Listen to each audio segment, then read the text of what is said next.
Muita gente conhece as grandes histórias da Bíblia, certo? Mas e se eu dissesse que existem textos antigos, como o livro de Jazar, que são tipo uma versão do diretor?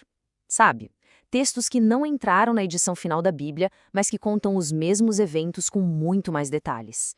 O mais curioso sobre o livro de Jazar é que ele é até mencionado na própria Bíblia, o que já dá um ar de mistério. Ele pega contos que a gente acha que conhece de cor e adiciona umas camadas de drama, de diálogo, de detalhes que podem mudar bastante a nossa percepção. Então, a pergunta é essa: e se essas histórias tivessem cenas deletadas? Bom, o livro de Jassar é exatamente isso. Pense nele como as cenas que ficaram de fora do livro de Gênesis. Ele mostra as conversas que rolaram, as motivações escondidas, os conflitos que aconteceram, sabe, nos bastidores. Ele basicamente preenche as lacunas e ajuda a gente a entender o porquê por trás dos grandes acontecimentos.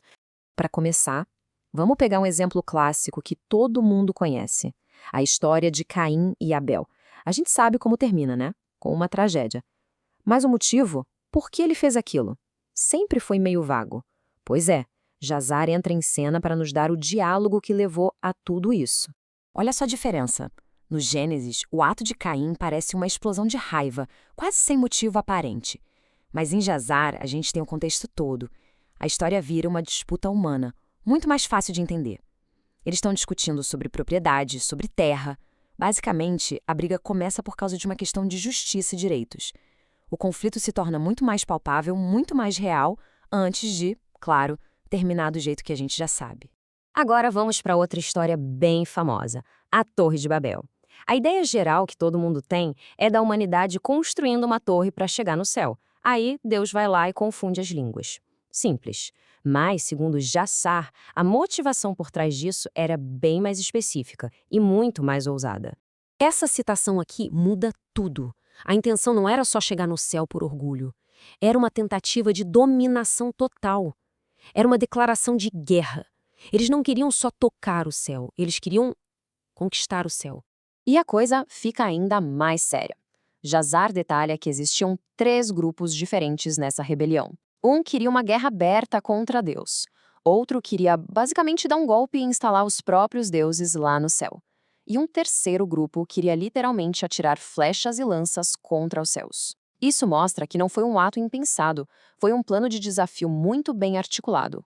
Bom, agora a gente chega numa das histórias mais impressionantes e dramáticas de Jazar, a história da juventude de Abraão. No Gênesis, ele meio que aparece já adulto, pronto para a missão dele. Mas Jazar nos dá a história de origem, que é marcada por um confronto direto com um rei superpoderoso e tirano. E o antagonista dessa história é esse cara, Nimrod. Jazar o pinta não só como um rei, mas como a personificação do poder e da idolatria. Ele construiu um império e exigia que todo mundo adorasse os deuses que ele queria, deuses de madeira e pedra. O palco já estava montado para um choque de gigantes. E aqui a gente vê a jornada do herói, ou melhor, do rebelde. O nascimento de Abraão já é um evento cósmico que assusta o rei, por isso ele é escondido por anos. O ponto de virada é genial. Já adulto, ele prepara uma oferenda para os ídolos do pai e, como eles não comem, ele pega um machado e quebra tudo. O próprio pai, furioso, o entrega ao rei Nimrod, e é aí que o confronto final é armado. E aqui a tensão chega no máximo. Nimrod, desafiado na frente de todo o seu reino, decide dar uma punição pública. Ele não queria só punir o Abraão, ele queria fazer dele um exemplo. Queria mostrar para todo mundo o que acontecia com quem ousasse desafiar o seu poder. E não foi um evento pequeno, não. Segundo Jassar, 900 mil pessoas se reuniram para assistir. Nimrod transformou isso num espetáculo de poder. A sentença? Jogar Abraão numa fornalha ardente.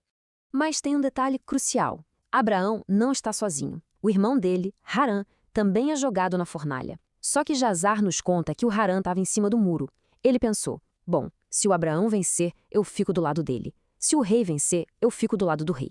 A fé dele tinha uma condição. E então, o inacreditável acontece. O fogo era tão, mas tão intenso que os guardas que os jogaram lá morreram na hora. As cordas que amarravam Abraão queimaram e viraram pó instantaneamente, mas ele estava intacto. A cena deve ter sido de outro mundo. Por 3 dias e 3 noites, com o reino inteiro assistindo em choque, Abraão simplesmente andava de um lado para o outro, calmo, no meio das chamas. Aquilo que era para ser uma demonstração de poder do rei Nimrod virou uma prova espetacular do poder do Deus de Abraão. E o Harã, o irmão que estava em cima do muro? Pois é, enquanto Abraão sobrevive, Harã é completamente consumido pelo fogo. Jazar apresenta isso como uma consequência direta da fé vacilante dele. O coração dele não estava totalmente ali e ele pereceu, enquanto a fé inabalável de Abraão o protegeu. Uau! Depois de tudo isso, o que a gente tira dessas narrativas? Por que elas são tão poderosas, mesmo não estando na Bíblia canônica? O grande valor de um texto como o de Jassar não é que ele muda o final das histórias, é que ele enriquece a jornada. Ele nos dá o porquê. Ele transforma figuras que parecem distantes em pessoas de carne e osso, com dilemas, com discussões, com convicções profundas. Ele mostra que por trás de cada grande evento existe sempre um drama muito, muito humano. E isso tudo nos deixa com uma pergunta no ar. O livro de Jassar é só a ponta do iceberg. Ele é um exemplo de um universo imenso de literatura antiga que está ali, logo ao lado das narrativas que a gente já conhece. Isso nos lembra que sempre há mais a descobrir, mais profundidade para explorar, e que as histórias que mudaram o mundo podem ser ainda mais ricas e complexas do que a gente imagina.